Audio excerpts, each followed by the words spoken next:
Selamat siang. Pada hari ini, kami dari kelompok merger dan akuisisi Indonesia Perancis akan mempresentasikan mengenai perbedaan prosedur merger dan akuisisi antara negara Indonesia dan juga negara Perancis. Adapun kelompok kami terdiri dari saya sendiri, yaitu Charles Gamas, Vigo Sechenko, Filipi Delaria Wanwol, Jose Andreas Marjo, Rain Himawan, dan juga Theodore Roberto Justin. Lanjutnya. Sesuai dengan judul presentasi, maka sudah jelas bahwa negara yang akan kami bandingkan adalah antara negara Perancis dan juga negara Indonesia, yaitu pada prosedur merger dan akuisisi kedua negara. Selanjutnya. Ada tiga hal yang akan menjadi topik bahasan pada presentasi kali ini. Yang pertama adalah mengenai perusahaan, baik perusahaan di Indonesia maupun negara Prancis. Yang kedua adalah otoritas yang berwenang dalam proses merger dan akuisisi, yaitu pada negara Indonesia dan juga negara Prancis. Dan perbedaan proses merger dan akuisisi antara negara Indonesia dan juga negara Prancis. Pada bagian pertama ini, kami akan membahas mengenai perusahaan, yaitu lebih khususnya akan menjelaskan mengenai UU apa yang mengatur mengenai perusahaan di negara Indonesia maupun negara Prancis, ada juga mengenai jenis usaha, minimal pemegang saham, dan juga overview perusahaan terhadap perusahaan Indonesia dan juga negara Prancis. Nah, untuk perusahaan sendiri, Indonesia mengatur terkait kegiatan merger dan akuisisi secara primer dalam UU Nomor 40 Tahun 2007 tentang perseroan terbatas. Adapun peraturan turunan yang dapat ditemukan pada Peraturan Pemerintah Nomor 27 Tahun 1998 tentang penggabungan, peleburan, dan pengambil alihan perseroan terbatas. Nah, sedangkan untuk di Prancis, kegiatan merger dan akuisisi itu diatur dalam Commercial and Civil Codes atau yang juga dapat disebut sebagai Law Number 66537 of July 24, 1966 dan Decree Nomor 67236 of March 23, 1967. Nah, selanjutnya untuk jenis usaha sendiri yang dimaksud dalam pengaturan terkait aksi korporasi merger dan akuisisi ini untuk di Indonesia sendiri ditujukan terhadap badan usaha dengan bentuk perseroan terbatas atau yang juga dapat disingkat sebagai PT. Nah, sedangkan untuk di Perancis, pengaturan terkait aksi merger dan akuisisi ini ditujukan terhadap jenis usaha yang disebut sebagai Société à Responsabilité Limitée atau yang disingkat sebagai SARL dan Society Anonyme atau yang juga dapat disebut sebagai SA, yang mana selanjutnya akan dijelaskan lebih lanjut oleh rekan saya. Selanjutnya ialah terkait dengan minimal pemegang saham untuk masing-masing badan usaha. Di Indonesia, seperti yang kita ketahui, Undang-Undang Perseroan Terbatas telah mengisyaratkan bahwa minimal pemegang saham itu ialah 2 orang atau lebih dengan akta notaris yang dibuat dalam bahasa Indonesia. Sedangkan di Prancis, terdapat perbedaan dikarenakan ada 2 badan usaha yang berbeda, yaitu SA dan SARL. Untuk SA sendiri minimal 7 pemegang saham, dan SARL minimal 2 tetapi tidak lebih dari 50 pemegang saham. Perbedaan ini dilakukan dikarenakan memang adanya penanaman modal atau penempatan modal yang jumlahnya lebih besar akan diarahkan oleh pemerintah Prancis untuk membentuk SA, tapi untuk model yang masih kecil akan diarahkan oleh pemerintah Prancis agar bisa membentuk SARL terlebih dahulu. Next slide. Lantas, untuk overview perusahaan, kita perlu mengetahui bagaimana perbandingan antara perusahaan Indonesia dan juga yang ada di Prancis. Di Indonesia itu, kita membutuhkan modal 50 juta sebagai modal yang ditempatkan pertama kali, berdasarkan Undang-Undang Perseroan Terbatas. Lalu juga dikenal ada yang namanya direksi dan komisaris. Direksi adalah pihak yang menjalankan setiap tanggung jawab yang ada di dalam perusahaan, dan komisaris melaksanakan proses-proses untuk mengawasi atau mensupervisi tindakan-tindakan yang dilakukan oleh direksi. Selanjutnya, di dalam anggaran dasar tidak ditekankan, di dalam peraturan perundang-undangan tidak ditekankan adanya jangka waktu yang sudah saklek atau yang konkret. Tapi itu dibebaskan di dalam anggaran dasar. Di anggaran dasar sendiri, jangka waktu itu bisa ada 2. Pertama, jangka waktu tidak terbatas, dan yang kedua adalah jangka waktu terbatas, atau telah disebutkan berapa tahun perusahaan akan berdiri, yang selanjutnya akan diakhiri dengan pembubaran perusahaan. Akan tetapi di Prancis ada beberapa perbedaan. Pertama, untuk pembentukan SA membutuhkan 250.000 francs, dan untuk pembentukan SRL lebih murah, yaitu 50.000 francs. Lalu yang kedua, dikenal ada namanya single and two-tier system. Apa perbedaan single and two-tier system dengan yang kita miliki di Indonesia? Single tier system adalah kondisi di mana suatu perusahaan hanya memiliki direksi saja, yaitu dipimpin oleh presiden direktur, lalu dilanjutkan oleh board of director lainnya, sehingga tidak ada supervisi langsung dari komisaris. Dan itu diperizinkan di hukum Prancis. Biasanya single tier system ini ada di SARL. Untuk two tier system ini yang sama dengan Indonesia, yang mengikuti gaya tata kelola milik Jerman. Jadi two tier system itu adalah suatu perusahaan dijalankan oleh direksi dan diawasi oleh komisaris. Two tier system ini diwajibkan bagi seluruh perusahaan yang bergerak di badan usaha berbentuk SA. Lalu Prancis memiliki jangka waktu maksimal dalam pembentukan perusahaannya. Jadi jangka waktu maksimalnya ialah 99 tahun, boleh lebih kurang daripada itu, akan tetapi tidak bisa lebih. Jika suatu perusahaan melebihi dari jangka waktu tersebut, maka dia harus melakukan pembaharuan, jadi meminta izin ulang kepada pihak-pihak yang berwenang di negara Prancis itu sendiri. Next slide.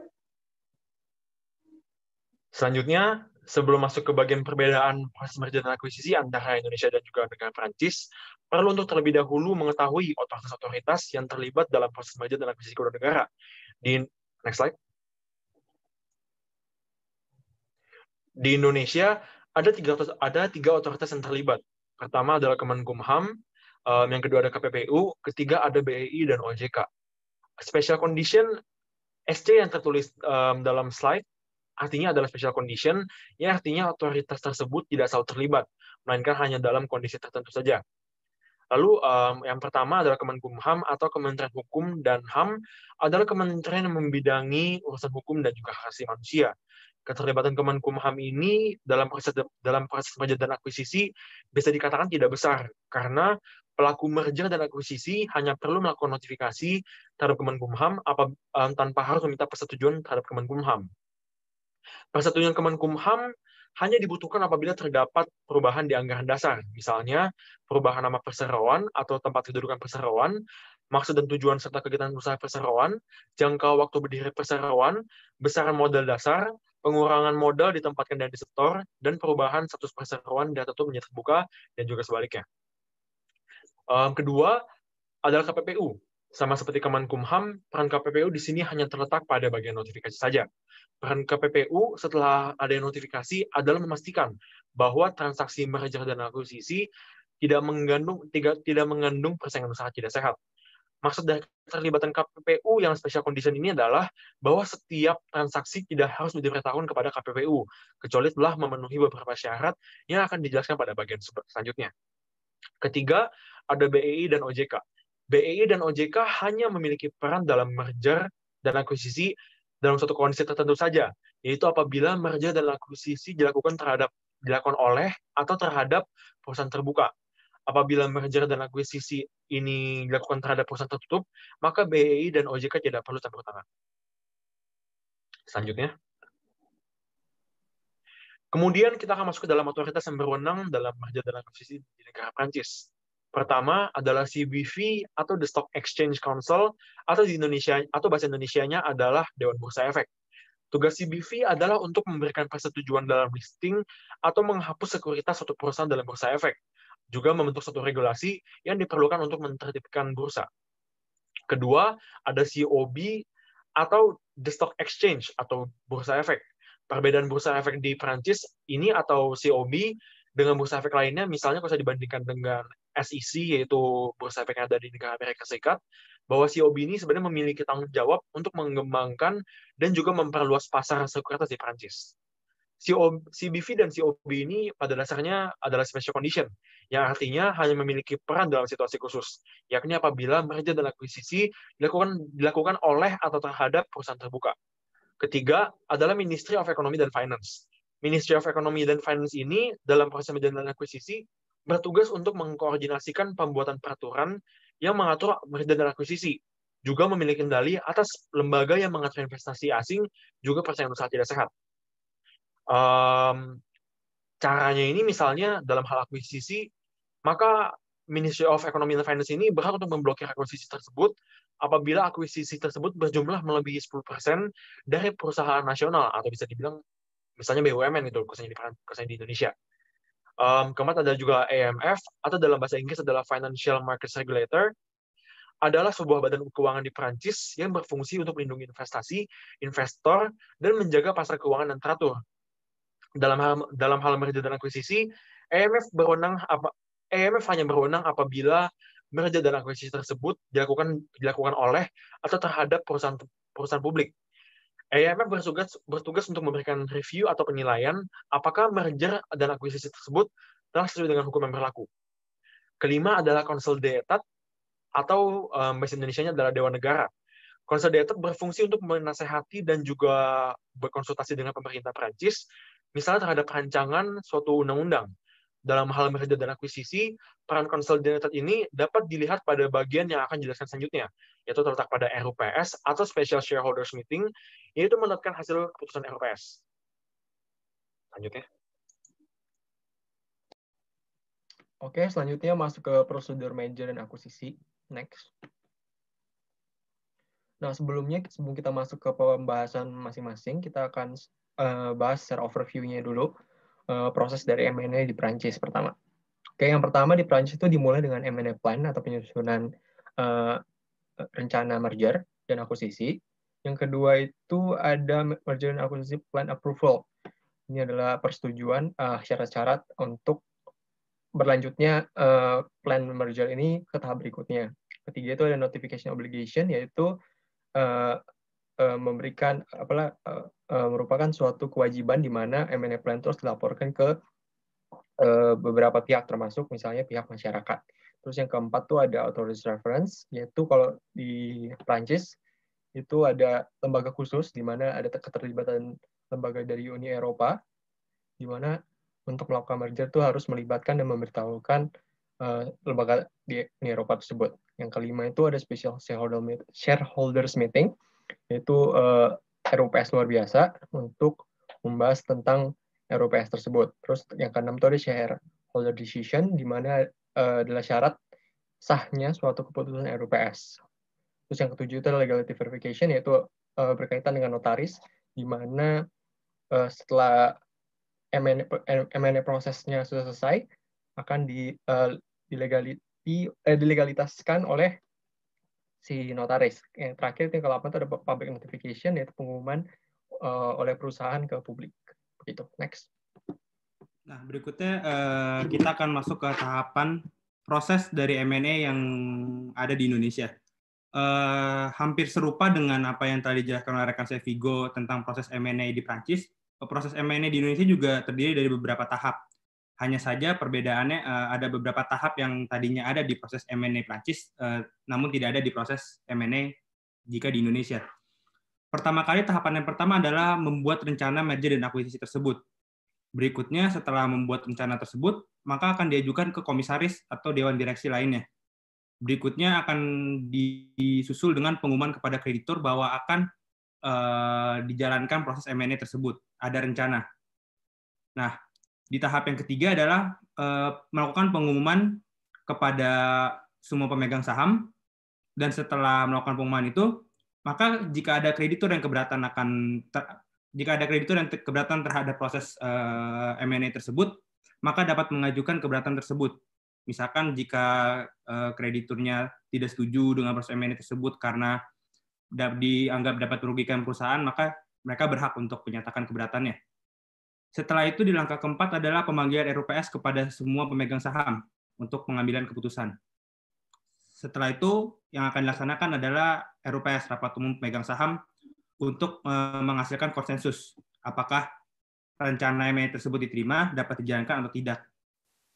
Berikutnya, jika memang rencana M&A tersebut diterima dan dapat dijalankan, maka akan ada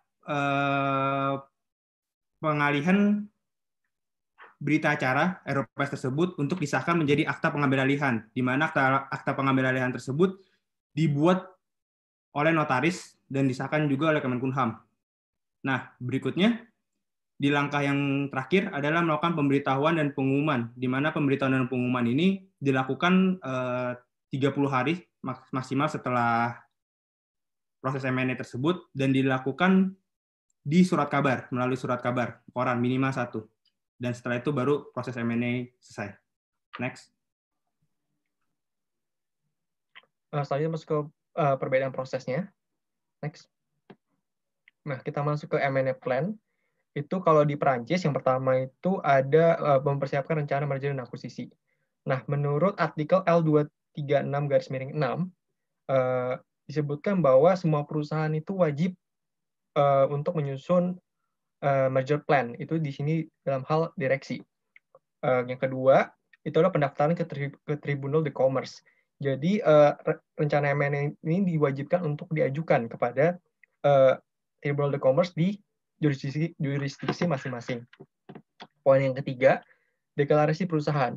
Jadi ini maksud dari deklarasi perusahaan ini adalah setiap pihak itu harus mendeklarasikan semua tindakan perusahaan yang dilakukannya sebelum melakukan proses M&A. Jadi semuanya itu harus diumumkan dan harus sesuai dengan ketentuan perundang-undangan yang berlaku. Dan yang terakhir, yang keempat, itu pemberitahuan rencana merger akuisisi kepada pemegang saham. Jadi menurut artikel L225/209 disebutkan bahwa pemberitahuan rencana akuisisi secara langsung harus dilakukan secara langsung ke RUPS. Sedangkan di Indonesia itu penyusunan merger plan itu dilakukan oleh Dewan Direksi. Nah, dasarnya itu ada di pasal 123, pasal 123 ayat 1 Undang-Undang PT 2007. Kemudian merger plan tersebut harus disetujui oleh Dewan Komisaris. Nah, dasarnya Dewan Persetujuan Dewan Komisaris tertulis di pasal 123 ayat 3 Undang-Undang PT 2007. Oke, next. Oke, sekarang kita masuk ke M&A plan approval atau rencana merger dan akuisisi persetujuan. Nah, di Perancis sendiri yang pertama, persetujuan dari rancangan atau rencana merger dan akuisisi wajib memiliki persetujuan dari pemegang saham, di mana seluruh pemegang saham wajib menyetujui atas rencana dan merger dan akuisisi tersebut. Yang kedua adalah persetujuan pemegang obligasi, di mana M&A plan sendiri wajib disetujui oleh pemegang saham sertifikat investasi apabila diharuskan dalam perjanjian. Dan yang ketiga adalah hak pemegang saham, di mana pemegang saham sendiri memiliki hak untuk mendapatkan saham di perusahaan yang baru atau yang diakuisisi atau yang mengakuisisi sesuai dengan artikel L228/101. Berikutnya di Indonesia sendiri kita dapat melihat bahwa terdapat perbedaan di mana persetujuan dari rencana atau rancangan merger akuisisi sendiri itu pertama kali dilakukan oleh komisaris dari masing-masing perseroan. Dan selanjutnya adalah rancangan tersebut apabila telah disetujui oleh masing-masing komisaris dari perseroan dibawa kepada atau diajukan kepada RUPS atau Rapat Umum Pemegang Saham, di mana guna mendapatkan persetujuan dari para pemegang saham. Dan apabila telah disetujui oleh dalam RUPS atau dalam Rapat Umum Pemegang Saham, maka akan dilakukannya yang bernama pengumuman kepada kreditor. Keputusan RUPS sendiri diambil berdasarkan musyawarah untuk mufakat sesuai dengan pasal 87 ayat 1 Undang-Undang Nomor 40 Tahun 2007 tentang perseroan terbatas. Next.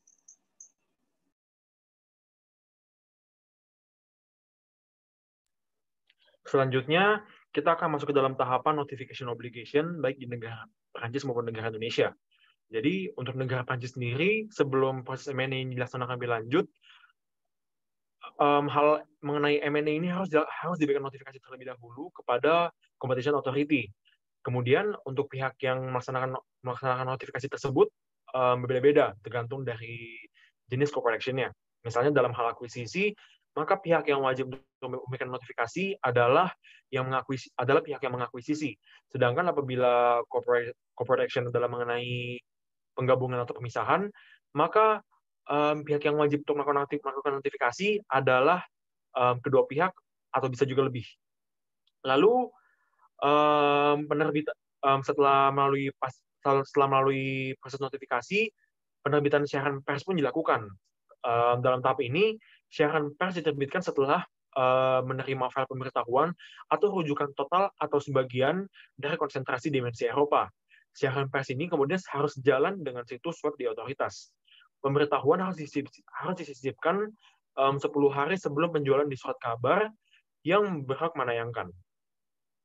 Kemudian rencana merger tersebut disampaikan kepada rapat pemegang saham obligasi dari perusahaan yang diambil alih apabila ini merupakan akuisisi, dan keberatan yang dibuat oleh kreditur itu tidak akan berdampak pada penghentian operasi merger.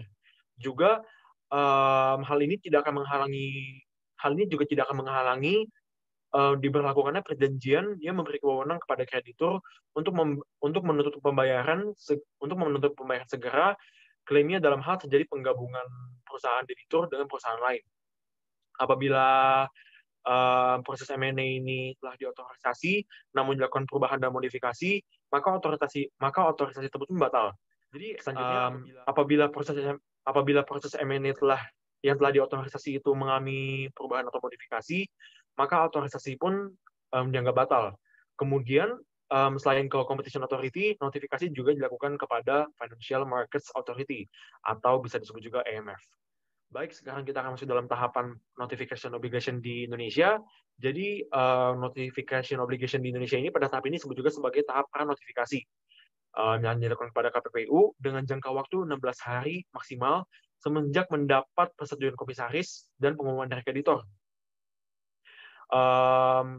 Notifikasi ini dilakukan kepada KPPU apabila merger dan akuisisi ini telah memenuhi beberapa syarat yang telah ditentukan oleh peraturan KPPU. Lalu pengumuman ini pun dilakukan melalui surat kabar. Selanjutnya adalah mengenai syarat, yaitu syarat-syarat apa yang perlu diperhatikan agar sebuah merger dan akuisisi ini harus dilakukan notifikasi terhadap KPPU. Ada 3 syarat. Yang pertama adalah mengenai besaran nilai. Mengenai besaran nilai, notifikasi harus dilakukan apabila nilai aset badan usaha melebihi 2.500 miliar. Yang kedua adalah nilai penjualan dan usaha melebihi 5 triliun.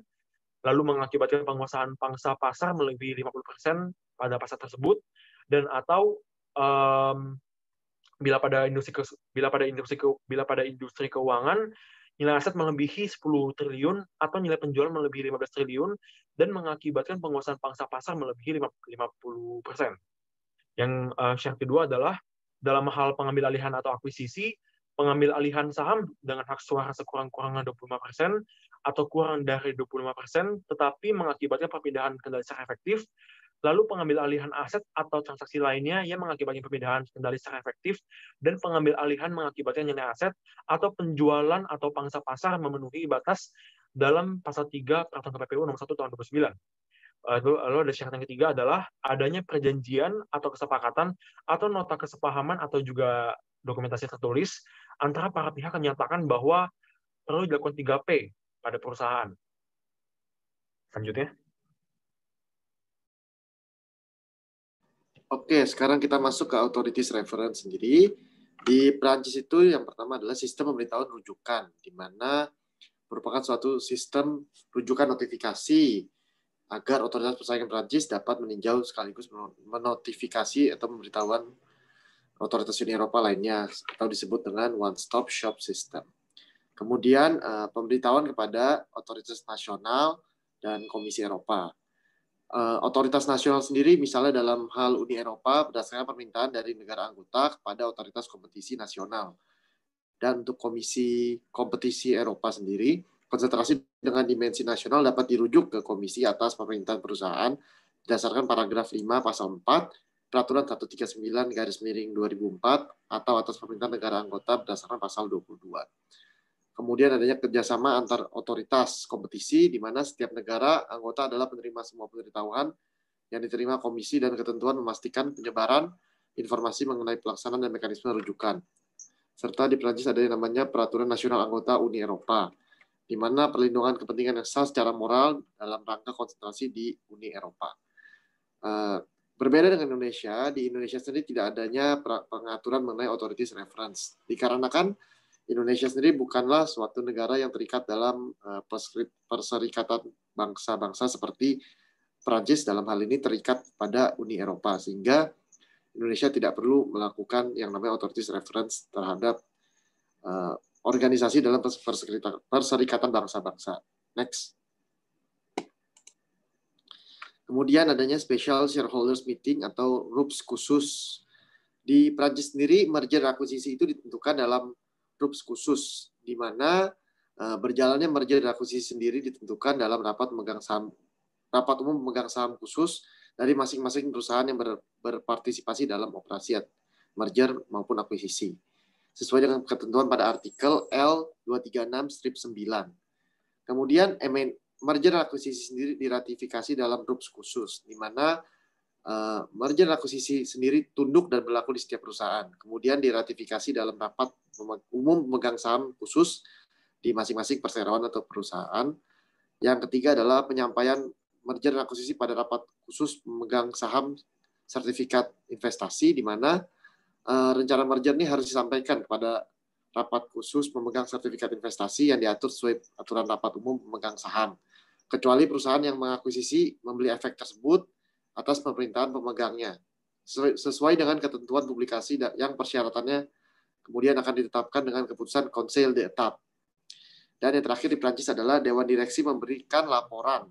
Jadi Dewan Direksi itu atau manajemen dari setiap perusahaan yang berpartisipasi dalam operasi merger dan akuisisi harus menyiapkan laporan tertulis yang akan diberikan langsung kepada pemegang saham terkait dengan tindakan merger dan akuisisi tersebut. Sedangkan di Indonesia sendiri, dari rapat umum pemegang saham itu, ketentuannya adalah di Indonesia dilakukannya pemanggilan 14 hari setelah pengumuman ke surat kabar. Minimal adalah 1 surat kabar yang dimuat. Lalu rapat umum pemegang saham sendiri akan dilaksanakan setelah 14 hari dilakukannya pemanggilan RUPS itu terhadap pemegang-pemegang saham yang ada melalui minimal 1 surat kabar. Next. Sekarang kita masuk kepada pembahasan shareholder decision. Untuk Prancis sendiri, telah diatur dalam artikel L228-31, yang mana hanya keputusan RUPS khusus dalam menentukan aksi korporasi merger dan akuisisi ini harus memenuhi kriteria sebagai berikut, yang mana itulah dalam RUPS khusus dihadiri atau diwakili oleh paling sedikit 1/4 dari total jumlah pemilik hak suara dan disetujui oleh 95% dari suara yang dikeluarkan dalam RUPS khusus tersebut.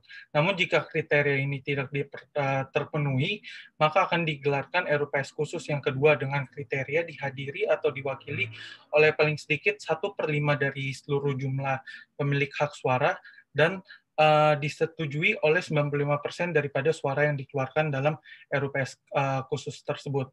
Nah, sedangkan untuk di Indonesia,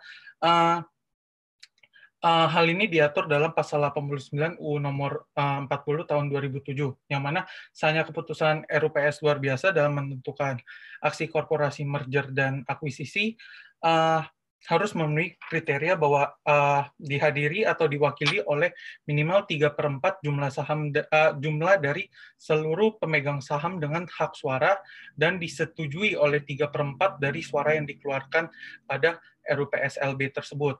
Namun jika quorum ini tidak terpenuhi, maka akan selanjutnya diselenggarakan RUPS luar biasa yang kedua dengan kriteria, yaitu RUPS luar biasa tersebut dihadiri atau diwakili dengan minimal 2/3 jumlah pemilik hak suara dan disetujui oleh 3/4 dari seluruh hak suara yang telah dikeluarkan dalam RUPS luar biasa tersebut.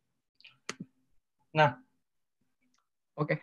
Next, kita masuk ke legality verification. Kalau di Prancis itu tahap pertama adalah verifikasi legalitas oleh pejabat pengadilan setempat. Jadi di Prancis itu setelah dilakukannya proses merger itu harus diwajibkan untuk mengirimkan semacam pemberitahuan kepada panitera pengadilan setempat untuk melakukan verifikasi proses M&A tersebut. Yang kedua itu ada verifikasi legalitas oleh notaris. Nah, yang diverifikasi itu ada 3 dokumen, ada draft offer document, draft response document, draft response document, terus ada other information documents. Nah, untuk verifikasinya notaris ini itu dilakukan dalam jangka waktu maksimal 6 bulan dari penerbitan sertifikat tersebut. Nah, ketentuan-ketentuan verifikasi ini dijelaskan di artikel 229/3. Sedangkan di Indonesia, setelah untuk Indonesia setelah RUPS, hasil keputusan RUPS itu dituangkan ke dalam akta pengambilan atau penggabungan di notaris. Dasar hukumnya itu ada di pasal 128 ayat 1 UPT. Nah, ini juga termasuk setelah buat di notaris terus harus dilampirkan kepada menteri. Itu dasar hukumnya ada di pasal 129 UPT. Next. Terkait dengan public notification, untuk di Prancis sendiri telah diatur dalam artikel L141-12, yang mana jika aksi korporasi merger dan akuisisi telah disetujui, maka akan dilakukan pemberitahuan kepada publik melalui surat berita komersial dan sipil, yang mana kewajiban ini harus dilakukan dalam waktu 2 minggu sejak keputusan diambil oleh para pemegang saham dalam RUPS khusus yang telah diselenggarakan. Nah, sedangkan untuk di Indonesia telah diatur dalam pasal 133 Undang-Undang Nomor 40 Tahun 2007, yang mana direksi dari perseroan yang telah menerima penggabungan perlu melakukan pengumuman publik melalui surat kabar nasional dalam waktu 30 hari sejak berlakunya penggabungan yang telah terjadi. Selanjutnya, kita perlu mengetahui mengenai hambatan merger dan akuisisi di Perancis. Mengetahui hambatan ini bisa memberikan peluang bagi kita agar kita bisa mengetahui apa yang perlu kita ketahui terlebih dahulu dalam proses untuk masalah merger dan akuisisi. Apakah ada hambatan-hambatan yang serupa di Indonesia atau berbeda? Nah, jadi ada 3 hambatan utama. Pertama itu ialah hardcore shareholdings, kedua ialah cross holdings, dan ketiga adalah use of super voting stock.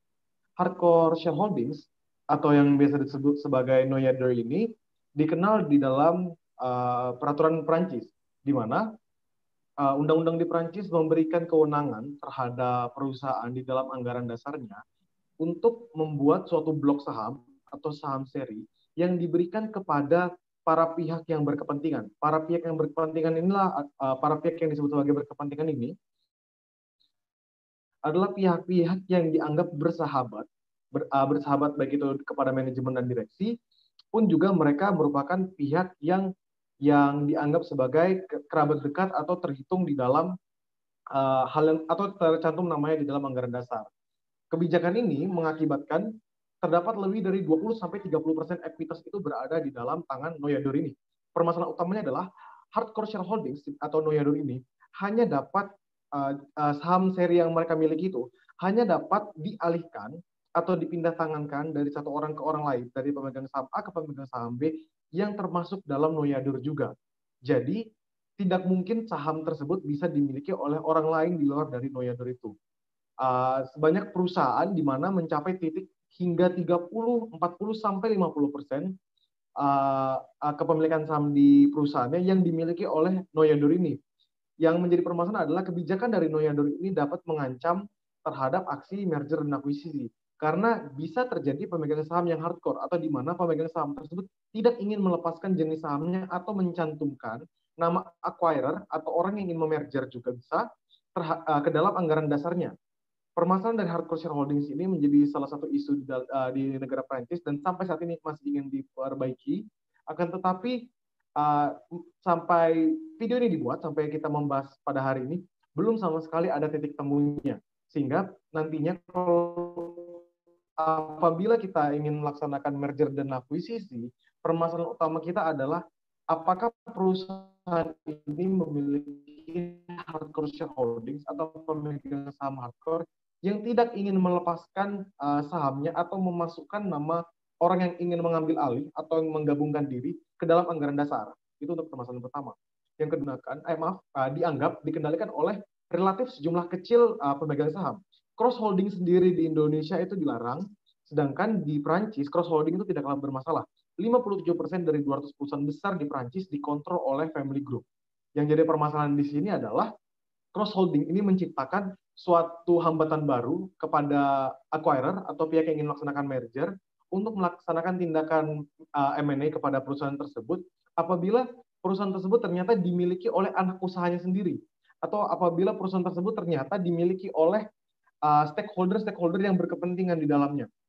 Yang menjadi permasalahan di sini adalah apabila suatu perusahaan dimiliki oleh anak usahanya, suatu holding company dimiliki oleh anak usahanya, maka walaupun kita mengambil alih holding company-nya, kita tidak serta-merta bisa menghilangkan menghilangkan kekuatan yang dimiliki oleh anak usahanya. Mengapa? Karena bisa jadi anak usahanya memiliki hard cross shareholding tadi, anak usahanya merupakan noyador dari holding company-nya. Sehingga hard cross shareholdings dan cross holdings ini menjadi bersinggungan atau berkorelasi terhadap permasalahan-permasalahan yang bisa menghambat di M&A Prancis. Lalu, anak usaha yang tadi menjadi holding perusahaan tidak hanya dilakukan oleh perusahaan-perusahaan kecil semata, melainkan perusahaan-perusahaan besar seperti Paribas, perusahaan CGA, dan juga beberapa perusahaan telekomunikasi dan elektronik yang ada di Prancis. Inilah yang dikatakan oleh media-media di Prancis sebagai kapitalisme tanpa kapital, di mana sebagai anak usaha, mereka bisa memberikan interloan company yang tidak ada wujudnya, baik itu berupa mereka memberikan jasa atau mereka memberikan hal-hal lain yang tidak dalam bentuk uang, akan tetapi dapat dikonversi menjadi saham. Nah, itu permasalahan utamanya, sehingga seseorang bisa memiliki kepemilikan saham tanpa mengeluarkan uang sepeser pun, tetapi tidak bisa dinilai. Seperti itu yang menjadi permasalahan kedua dalam M&A di Prancis. Dan yang terakhir ialah use of super voting stock atau penggunaan saham super voting. Saham super voting ini tidak dikenal di Indonesia. Saham super voting itu semakin lama dimiliki, maka persentase semakin meningkat. Maksudnya sebagai apa? Semisal ada 100 pemegang saham, 50 diantaranya adalah pemegang saham yang sudah lama. Kisaran 5-7 tahun mereka telah memegang saham tersebut. Apabila dalam anggaran dasarnya telah dicantumkan bahwa memang adanya super voting stock dalam jangka waktu tertentu, anggap saja 5 tahun, maka pihak-pihak 50 orang tadi dalam jangka waktu yang lebih dari 5 tahun, mereka bisa meningkatkan persentasenya tanpa perlu menambahkan kapital. Apabila 50 orang tadi masing-masing yang memiliki 1% saja, maka jika dituliskan dalam anggaran dasar akan terjadi peningkatan 2% untuk setiap 5 tahun dan kelipatannya, maka 50 orang tadi tidak perlu menambahkan kapital, akan tetapi mereka sudah mendapatkan 3% kepemilikan saham. Hal ini menjadi permasalahan karena super voting stock ini bisa mendilusi saham-saham pihak lain, pemegang saham lain yang baru saja ikut ambil andil di dalam perusahaannya. Ini yang menjadi permasalahan di dalam M&A Prancis. Dikarenakan apabila suatu perusahaan dari luar ingin melaksanakan merger dan akuisisi di perusahaan Prancis, maka data untuk mengetahui siapa saja pemilik asli atau siapa saja pemegang saham yang memiliki kepemilikan konkret itu akan cukup sulit didapatkan. Mengapa? Karena apabila di dalam anggaran dasarnya atau artikel of association-nya menunjukkan adanya super voting stock, maka kita harus menghitung ulang berdasarkan tahun seberapa lama mereka memegangnya dan juga memperhatikan apakah ternyata super voting stock-nya tadi adalah pemilik dari noyador dan juga apakah itu merupakan milik dari cross holdings. Oleh karena itu, tiga hambatan M&A di Prancis ini saling berkaitan dan juga bisa menjadi suatu batu hambatan bagi perusahaan-perusahaan di luar Prancis dalam melaksanakan merger dan akuisisi. Next slide. Berikutnya kita tiba di slide yang terakhir setelah dijelaskan oleh semua rekan kelompok saya sebelumnya tentang perbedaan proses M&A antara negara Indonesia dengan negara Prancis, maka akan timbul sebuah pertanyaan. Apakah proses M&A yang ada di Indonesia dan Prancis merupakan caveat emptor atau masuk ke dalam caveat venditor?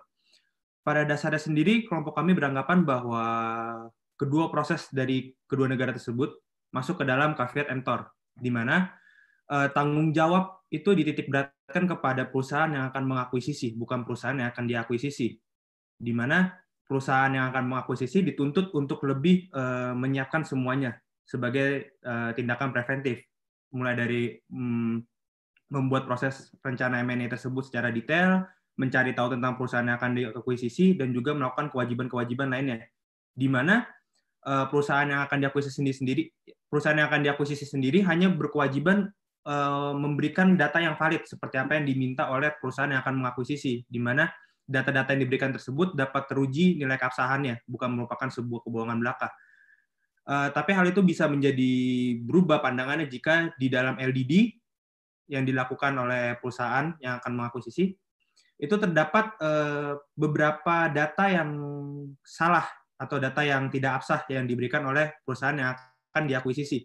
Kalau memang hal demikian terjadi, maka caveat venditor pun juga dapat dimasukkan, di mana batasan tanggung jawabnya itu memang tidak sepenuhnya milik si perusahaan yang akan diakuisisi, tapi perusahaan yang akan diakuisisi karena telah bohong juga memberikan datanya, maka memiliki kewajiban untuk mempertanggungjawabkan data tersebut.